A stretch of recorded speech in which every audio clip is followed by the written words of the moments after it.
¿cuántos tienen buenas intenciones en su corazón, pero no las logran reflejar con sus acciones? Mira, antes de que te frustres, quiero invitarte a que leamos una cita de Pablo que habla acerca de esto. Romanos 7, 18 y 19. Pablo dice: yo sé que en mí, es decir, en mi naturaleza pecaminosa, nada bueno habita. Aunque deseo hacer lo bueno, no soy capaz de hacerlo. De hecho, no hago el bien que quiero, sino el mal que no quiero. Como que después de leer esto ya te sentís mejor, ¿no? Vos decís, bueno, si Pablo, un tipo obediente, un hombre temeroso de Dios, decía, aunque deseo hacer lo bueno, no soy capaz de hacerlo, como que a vos te da un poco más de margen. Ahora, lo cierto es que esto le pasaba a Pablo, te pasa a vos, me pasa a mí, y nos pasa a todos aquellos que decidimos creer en Jesús, pero nos cuesta un serio trabajo seguir sus enseñanzas. Esa es la gran lucha del pueblo de Dios. Y hoy quiero poder hablarles de este tema, compartiendo una palabra acerca de la vida del profeta Ezequiel y reflexionando también con algunos pasajes del apóstol Pablo para que podamos aprender acerca de este varón que fue levantado como profeta y sacerdote para hablarle al pueblo de Dios. Un pueblo que estaba en un punto de semejante rebeldía que el Señor mismo los acusó de tener corazones de piedra. ¿Por qué se endurecen nuestros corazones?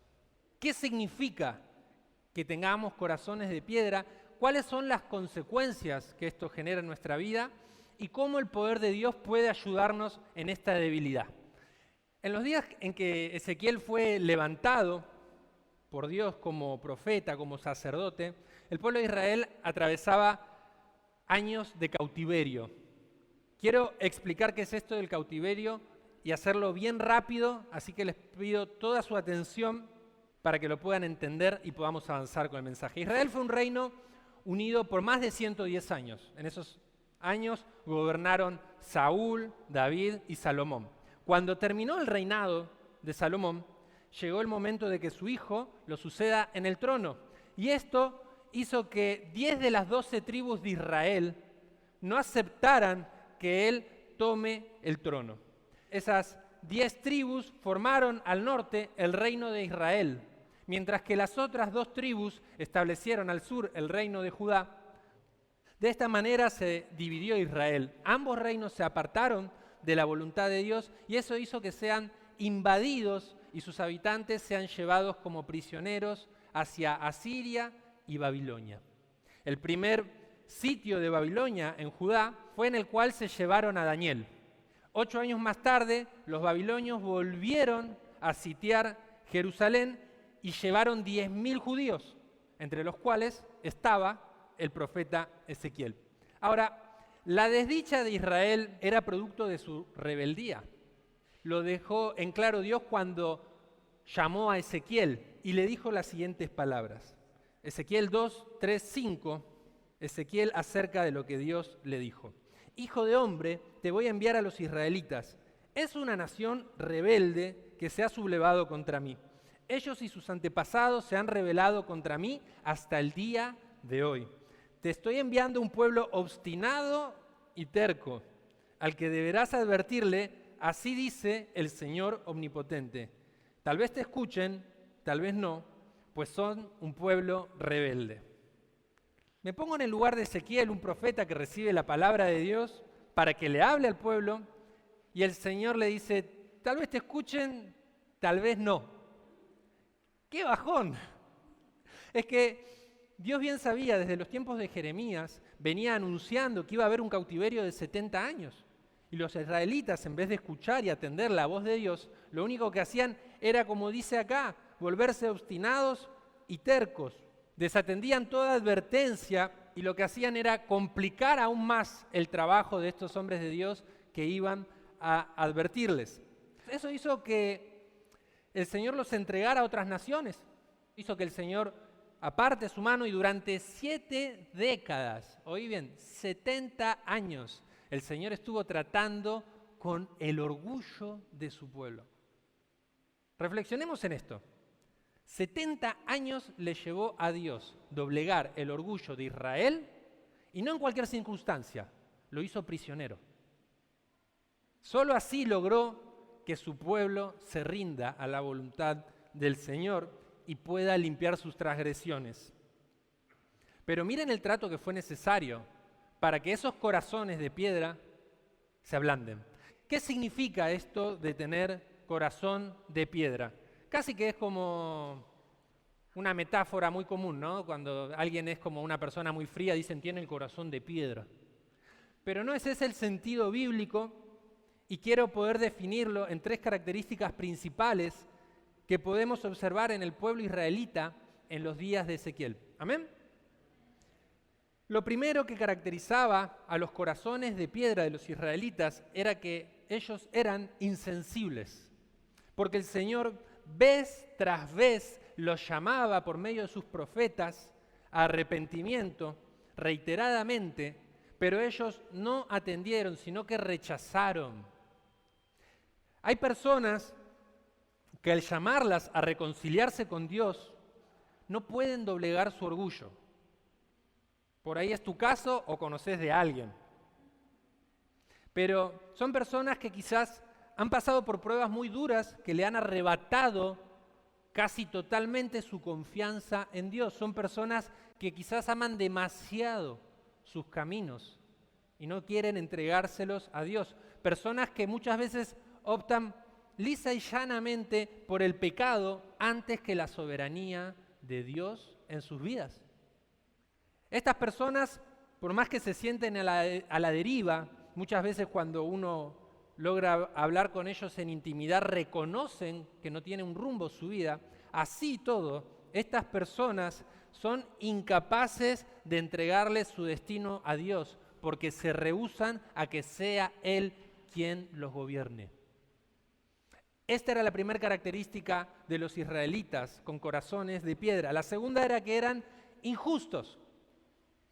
Porque pese a tener la ley de Dios, en Ezequiel 36 el Señor los exhorta y les reclama porque la sangre estaban bañando la tierra que Él le había jurado a sus antepasados. En esa ley que Dios le había entregado a Moisés decía bien clarito, no matarás.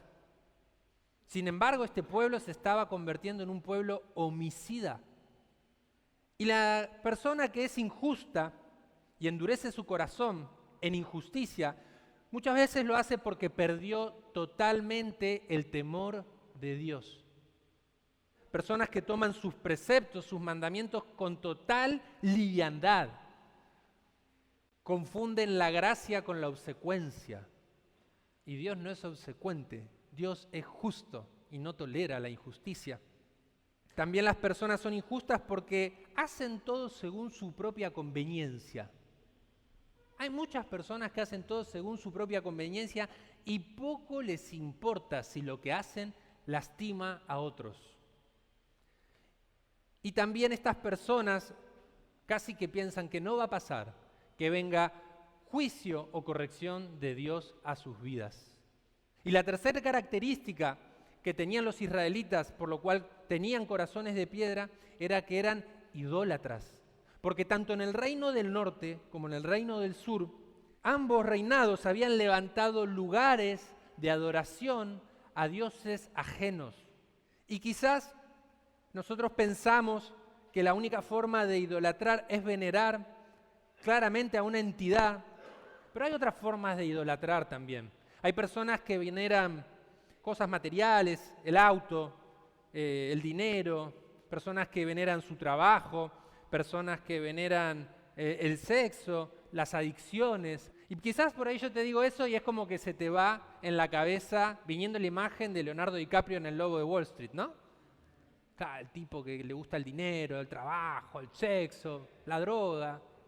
Pero escucha, no es la única forma de idolatrar algo que no es Dios. Hay muchas personas que idolatran a su familia. Hay muchas personas que idolatran a su pareja. Hay personas que idolatran a sus hijos.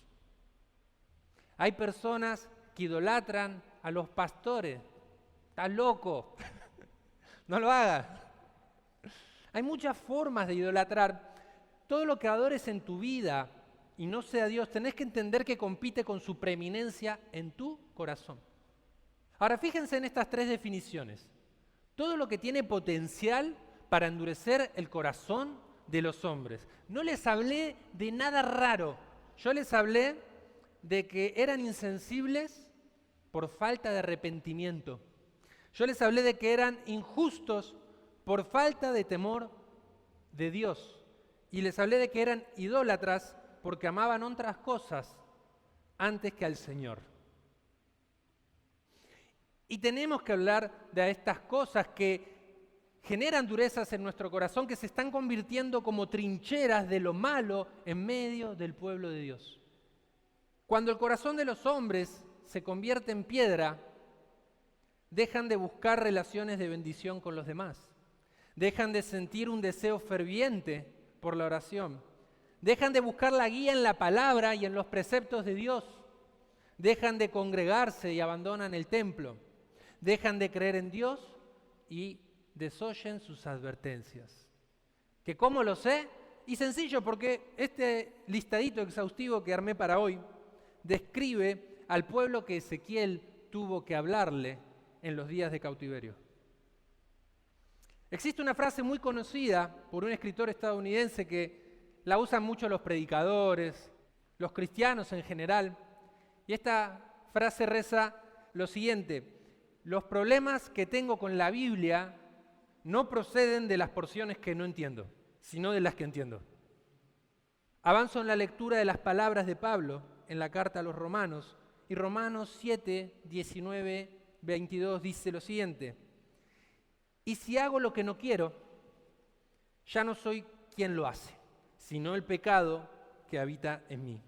Así descubro esta ley, que cuando quiero hacer el bien me acompaña el mal, porque en lo íntimo de mi ser me deleito en la ley de Dios. ¿Cuántos saben que no son perfectos, pero aún así se deleitan en la ley de Dios, es decir, en la voluntad de Dios? ¿Cuántos, aunque dicen, yo la verdad no califico, pero amo la voluntad de Dios? Este misterio, porque la verdad es algo bien misterioso decir, deseo hacer algo que nunca me sale bien, pero lo deseo en lo íntimo de mi ser. Este misterio se revela cuando leemos las palabras que también Dios transmitió a su pueblo a través de Ezequiel. Ezequiel 11, 19 y 20 dice: pondré en ellos, en ustedes, pondré en ellos un corazón y un espíritu nuevo. Les quitaré el corazón de piedra que ahora tienen y les daré un corazón sensible para que sigan mis ordenanzas y cumplan mis decretos. Entonces ustedes serán su pueblo y Dios será su Dios. ¡Qué increíble promesa! Corazón y espíritu nuevos. Corazón y espíritu nuevos. ¡Qué maravilloso, qué bueno que es Dios! Cómo demuestra nuestro Padre su amor por sus hijos, que aún mirando de frente nuestra rebelión, aún mirando de frente nuestros pecados, viene a nuestro pronto auxilio y pone un nuevo corazón y un nuevo espíritu para que, siendo imperfectos, como declara Pablo, nosotros nos deleitemos en la ley del Señor. ¡Qué bueno que es Dios para vos y para mí! Varios capítulos más adelante, el Señor explica la esencia de este plan. Ezequiel 36, 26 y 27 dice: les daré un corazón nuevo y pondré un espíritu nuevo dentro de ustedes. Les quitaré ese terco corazón de piedra y les daré un corazón tierno y receptivo. ¿Cuántos quieren un corazón tierno y receptivo? Desealo de todo corazón, no tiene nada de malo. Decir que tenés un corazón tierno no es un tebetubi. El Señor dice que a quienes les dé un corazón tierno y receptivo, pondrá su espíritu en ellos para que sigan sus decretos y se aseguren de obedecer sus ordenanzas. Amén, yo quiero ese corazón tierno y receptivo, es lo que más quiero, para que me deleite plenamente en la ley del Señor y además la pueda cumplir en mi vida. El corazón y el espíritu nuevo, amados, son la promesa de la regeneración del Espíritu Santo para todo el pueblo del Señor. Por encima de nuestros pecados, Dios puso a su Santo Espíritu en nuestras vidas para que haga una obra de recreación en nuestra naturaleza caída. Y esta es una de las bases doctrinales más importantes de la disciplina del Espíritu Santo y la fe cristiana. Nosotros siendo imperfectos, amando la ley de Dios. ¡Qué misterio! Porque de una manera inentendible, siendo como somos, amamos la voluntad de Dios. Y eso porque Él nos regaló un corazón y un espíritu nuevo. ¿Recuerdan las palabras de Jesús cuando habló con Nicodemo? El maestro le dijo, nadie ve el reino si no nace de nuevo. Y estaba hablando precisamente de esto, de la regeneración, de volver a ser creados por el Espíritu Santo. Jesús se refería a lo que habían hablado los profetas en el Antiguo Testamento. Así todo, la reacción de Nicodemo fue de extrañeza. Miren lo que dice Juan 3, 9 al 11. Nicodemo le preguntó, refiriéndose a nacer de nuevo, ¿y cómo es posible que esto suceda? Jesús le respondió, ¿y tú eres maestro de Israel y no lo sabes?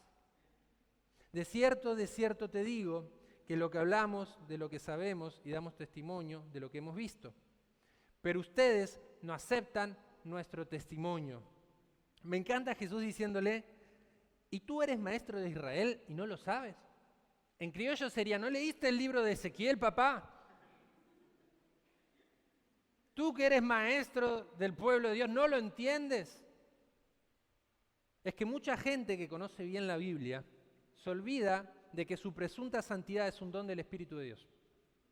Muchos atribuyen a su obediencia sus obras, es decir, me jacto de ser obediente. Pero esa obediencia que algunas personas presumen no deja de ser un fruto de la gracia de Dios, porque les regaló un corazón nuevo, un espíritu nuevo, que ame y obedezca la ley y los mandamientos de Dios.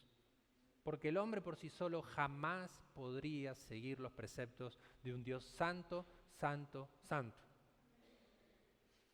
En Ezequiel el Señor dice, por amor de mí mismo es que les doy un corazón y un espíritu nuevo. Por amor de mi santidad les doy mi Espíritu Santo, para que ustedes, siendo imperfectos, añoren la santidad de Dios. Y dice Jesús que hay personas que no aceptan este testimonio, como le dijo Nicodemo, ustedes no aceptan nuestro testimonio. ¿Saben cuál es su testimonio, el de ustedes? Ser una nueva criatura por la obra de la regeneración del Espíritu Santo. Ese es el testimonio que ustedes llevan. Antes vivían según la carne, ahora anhelan hacer la voluntad de Dios. Les cuesta más, les cuesta menos, pero lo anhelan. Interiormente algo los conduce, algo los acerca a que Dios se enseñoree en sus vidas. ¿O no es así? Ahora, ¿qué fuera de la fe en Cristo ustedes le ofrendaron a Dios? O yo le ofrendé a Dios para que recibamos tan grande regalo. Es gracia. Y porque han creído en que Jesucristo es precisamente el único camino que lleva al Padre, ustedes recibieron al Espíritu Santo, que está haciendo una obra de transformación y regeneración, los está recreando, los está volviendo una nueva criatura, están naciendo de nuevo, una mejor versión en ustedes. Ese es su testimonio, el cual, como Jesús le dijo a Nicodemo, no será fácil de aceptar para muchos.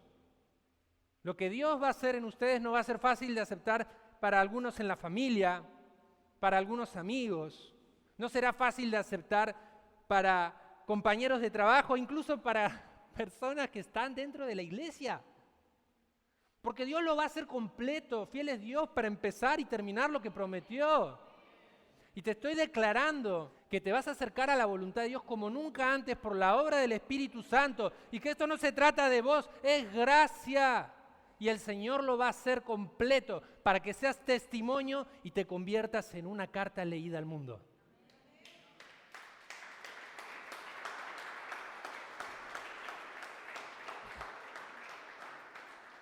Segunda de Corintios, capítulo 3, versos 2 al 4, dice: ustedes mismos son nuestra carta. ¿Escrita en dónde? En ese corazón nuevo. Conocida y leída por todos. Es evidente que ustedes son una carta de Cristo, expedida por nosotros, escrita no con tinta, sino con el Espíritu que Dios te dio. El Espíritu del Dios viviente. No en tablas de piedra, sino en tablas de carne en los corazones. Esta es la confianza que delante de Dios tenemos por medio de Cristo. Amados, qué privilegio. Ustedes son la versión más actual de la Biblia. Qué privilegio, ustedes le están predicando al mundo. Y a mí me hace sentir el Espíritu Santo solamente decirlo. Saber que ustedes son cartas leídas. Así que asegúrate de que todos la puedan leer. Asegúrate de que reconozcan tu testimonio y aunque les cueste aceptarlo, se maravillen. Que digan, ¿qué pasó con este? ¿Qué pasó que ahora se hace el buenito? ¿Qué pasó que ahora está careta? ¿Qué pasó con esta loca que ahora está contenta? La escucho reír, antes vivía con cara... ¿Qué pasa con esto? ¿Qué es lo que sucede? Y cuando la gente le cueste entender y aceptar ese testimonio que Dios está haciendo en tu vida, vas a tener que convertirte en esta carta leída. Cuando la gente pregunte qué es lo que sucedió en tu vida, vos vas a dar testimonio de que Dios te regaló un corazón nuevo, un espíritu nuevo, para que la obra de regeneración, para que vos seas transformado, acontezca en tu vida, porque decidiste creer en Jesús. Hasta los más negados, Dios enlazó a su perfecto amor por medio del Espíritu Santo. Miren lo que dice Ezequiel 34, 11 al 15. Sí, me encanta que empiece con sí. Sí, así ha dicho Dios el Señor. Yo mismo voy a ir en busca de mis ovejas. Y yo mismo las cuidaré, tal y como las cuida el pastor cuando se halla entre sus ovejas esparcidas. Yo las rescataré de todos los lugares por los que fueron esparcidas aquel día nublado y oscuro. Las sacaré de los pueblos y países donde ahora están y las traeré a su propia tierra. Las apacentaré en los montes y en las riberas de Israel y en todos los lugares habitados del país. Las apacentaré en los mejores pastos y pondré su aprisco en los montes de Israel. Allí dormirán en un buen redil. Y serán apacentadas en pastos suculentos de los montes de Israel. Yo le daré a mis ovejas buenos pastos y apriscos seguros. Acá empieza a verse claramente cuál es la misión del Hijo de Dios. Para mí, para vos, para Israel, ya no hay más cautividad. Jesucristo se llevó cautivo la cautividad y le dio dones a los hombres. Y me encanta este pasaje porque dice que Jesús te va a llevar a la tierra que Dios te prometió. Es el lugar donde habitamos en su presencia. Y si Jesús es nuestro pastor, estamos en el buen redil. Él apacienta en los mejores pastos. No habrá día nublado ni oscuro, porque Jesús es nuestro buen pastor. Amén. El Espíritu Santo hace cosas increíbles, ¿verdad?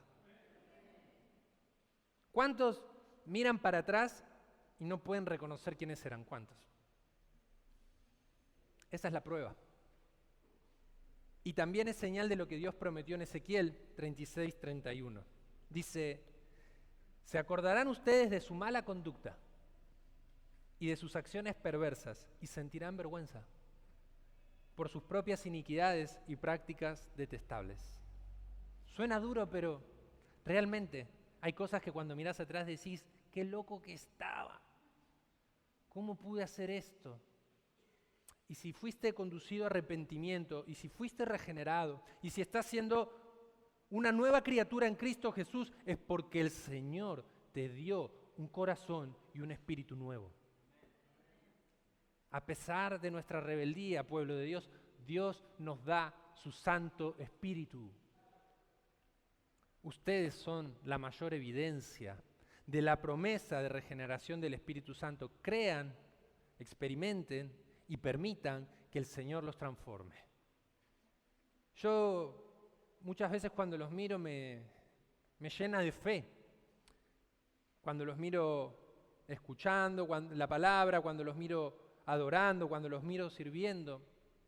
Porque yo sé muy bien varias de las luchas por las que han pasado. Yo sé cómo el Espíritu Santo hizo esta obra de la cual hoy les predico. Veo personas que han dejado atrás numerosos intentos de suicidio. Personas que han abandonado las adicciones. Personas que han superado el dolor, el abandono. Que han roto con años y años de pobreza porque dejaron que la obra del Espíritu Santo fluya en ustedes. Yo me lleno de admiración y es más, yo mismo me asombro de en este momento estar hablándoles a ustedes. Si bien amé siempre al Señor con todo mi corazón desde que soy chico y amo y voy a seguir estando siempre en la iglesia, cuando yo era más joven y algunas personas me decían, mirá, vos podés servir al Señor, podés predicarle. No es que me burlaba, pero le pegaba en el palo. Porque si bien siempre deseé servir al Señor de todo corazón, no tenía en especial estima hacer esto. ¿Y por qué lo hago hoy? Porque la gracia del Señor me trajo hasta acá. Y te declaro con autoridad que para tu vida la gracia del Señor te va a llevar a hacer cosas grandes y maravillosas que van a regocijar tu corazón por siempre. Porque estás predestinado para la obra del Señor. Vos vas a revelar el reino en la tierra. No te distraigas. Seamos sensibles a la presencia de Dios. Centrate en tu corazón. Reflexioná en esta palabra, en la buena voluntad de Dios para tu vida a través de su Espíritu Santo. El libro de Ezequiel es una obra de asombrosas profecías. Asombrosas. Y las profecías tienen dos momentos.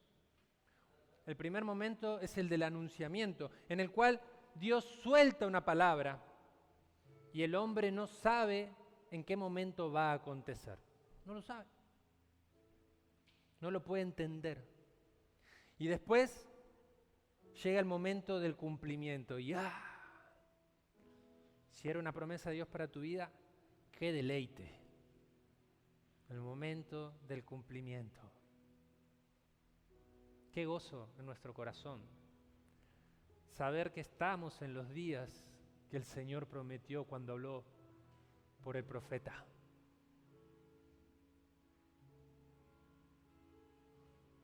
Me deleito en el Señor.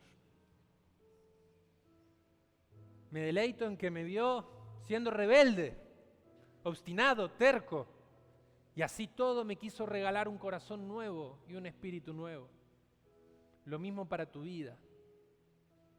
No se trata de cómo viniste ni cómo te vas a ir. Se trata de este momento en el cual el Espíritu Santo quiere hacer una obra en tu corazón.